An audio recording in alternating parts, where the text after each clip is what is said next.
I talk a lot about fake patriotism on the part of Republicans and Donald Trump a lot. It's mainly because it's right in your face at every moment, whether it be Donald Trump molesting the flag on stage at CPAC or name a venue, or he physically caresses and molests the United States flag, or just the constant reminder they have to tell you rather than show you how much they love the veterans, how much they cherish my service in the United States Marine Corps. It's all performative. It's look at me, listen to the words I say, and don't pay any attention at all to my actions. And Donald Trump just dealt a blow to veterans.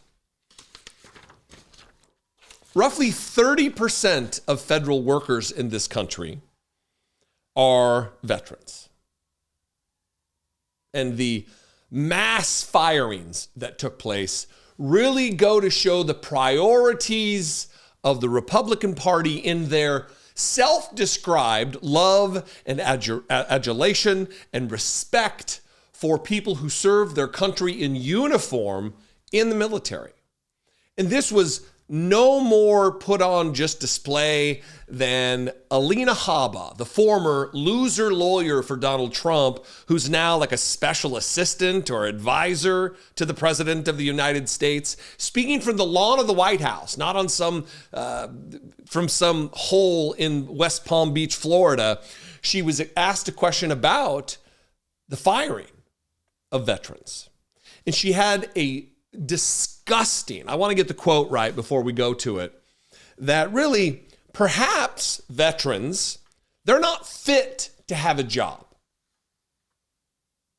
This was immediately following her saying, Donald Trump nobody has more respect. We love the veterans. But, and then the ... Pay attention to this, because this going forward is going to be and should be a battle cry for people who are standing in the gap for federal workers and others who actually do respect veterans, who actually do put their money where their mouth is and have their ideologies line up with their behaviors. Now, watch little ghoul, Alina Habba. We love the veterans, but here we go. Starting to think about maybe some of those veterans who worked for the federal government and maybe what the administration can do to at least help salvage their lives? Well, as you know, we care about veterans tremendously. I mean, that's something the president has always cared about. Anybody in blue, anybody that serves this country. But at the same time, we have taxpayer dollars. We have a fiscal responsibility to use taxpayer dollars to pay people that actually work.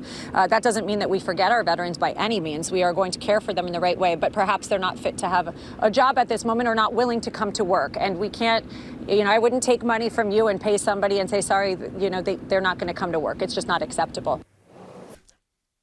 So many elements of this are just gross and need to be talked about. The whole analogy at the end, I wouldn't take money for you. Blah, blah, blah. This is what they do. This is her going on Instagram and showing her fancy tens of thousands of dollars worth of purses and bags that are paid for by Republican donors. It's just so gross. But that is a hell of a quote coming from Alina Habba, the fake-triot, who represents the biggest fake-triot of them all, the draft-dodging coward, the physical weakling and coward who avoided military service when his number came up. She says, well, as you know, she says, we care about the veterans tremendously. That's something that the president has always cared about. Suckers and losers. What was in it for them, he declared. Him not wanting visibly disabled veterans to participate in his weird military parade because nobody wants to see that. They're going to make people uncomfortable with their physical disability. This is the man who is something he's always cared about. It's something he said he's always cared about. But then in the same breath, he also has said that John McCain wasn't a hero because he was captured and held in captivity for year upon year upon year, being tortured for that entire time. Tell me again the words that you speak about how much you value and respect and adore the veterans, Alina Habba, and by extension, Donald Trump. Anybody in blue, you got to get that in there. You got to get the cops in there, the true heroes. You got to get them in there. Anybody in blue, anybody who served this country, period. But, and it's the but that matters, perhaps they're not fit to have a job at this moment. Tell me again, Alina Habba, about the veterans who are not fit to have a job in this moment. You're doing a bang-up job, sister, representing Donald Trump as whatever special advisor to the President of the United States or whatever the your title is. You just laid bare what was behind the curtain all along. You let the mask drop. You and your ilk do not give a shit about veterans, about their service, about their sacrifice, about sometimes the baggage they carry with them after having served their country in combat and other theaters.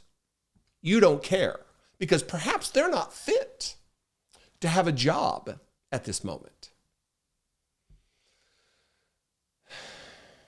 I'd love to know what you think. If you're a veteran, if you're not a veteran, if you actually respect the troops. And look, I've long said this. It makes me uncomfortable to thank you for your service. It always makes me uncomfortable. Like my drill instructors used to say to us in boot camp, if you tried to thank them for something, you errantly, you carry with you these etiquettes and you say thank you after things, and they would chastise you. Don't thank me. I get thanked on the 1st and the 15th. I get thanked through my paycheck. So I don't need the thanks. A lot of veterans, most veterans don't need thank you for your service. You know how you thank us? With your deeds, not with your words, with your behaviors, not with your words, with your actions, not with your worthless words, Alina Habba, Donald Trump, and the rest of these assholes. What do you think, though? You can comment below. You can also call the voicemail line, 714-576-4054.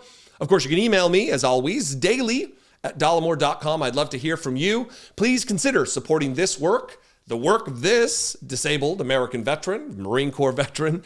If you appreciate what I do, if I bring you value, if it's not just, I watch your videos, but if I bring you value that would total $2 a month, please consider supporting me.